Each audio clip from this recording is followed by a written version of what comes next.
The Lord be with you. A reading from the Holy Gospel according to Mark.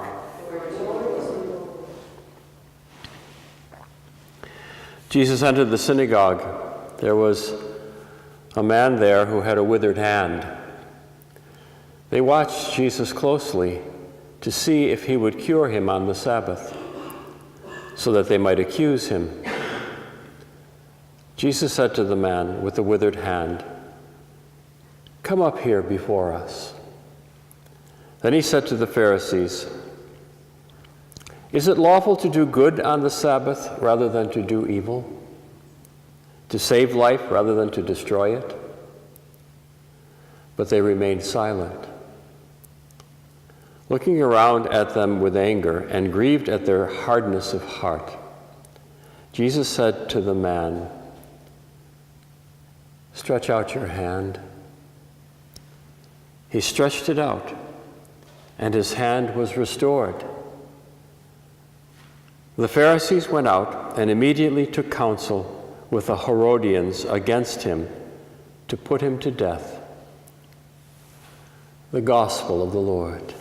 Praise to you, Lord. Now, to us, it just sounds so paradoxical, doesn't it, that the mere healing of a withered hand would bring about a death sentence. Jesus really is trying to realign the thinking of the scribes and the Pharisees at the time, where in the Torah it would have been written that the only kind of healing that should be done on the Sabbath is a life or death situation. Well, the healing of a withered hand didn't qualify for life and death, but Jesus poses the challenge without addressing any particular kind of healing. Is it good? Is it right to do good on the Sabbath or to do evil? And in Jesus' mind, and hopefully in our mind too, the not doing what ought to be done when the opportunity arises is evil. Doing it is good.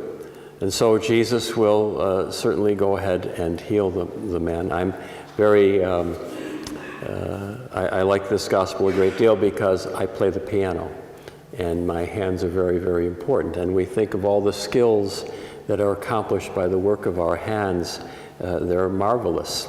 Our dog Timon wishes he had them so we could open the refrigerator, but he can't do that.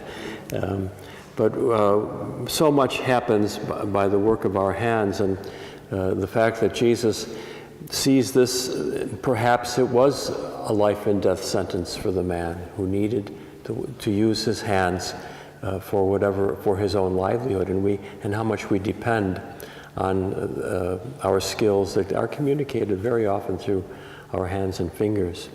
But of course, in Mark's Gospel, we've begun so rigorously with Jesus healing everybody. Healing is never out of season and has to happen when the opportunity and the need arises. No question, no wonderment. We all know that when we're in pain, we want healing quickly.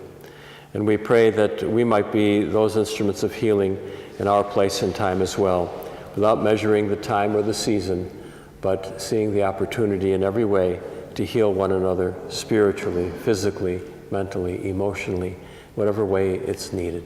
May God make us true healers in the manner of Jesus.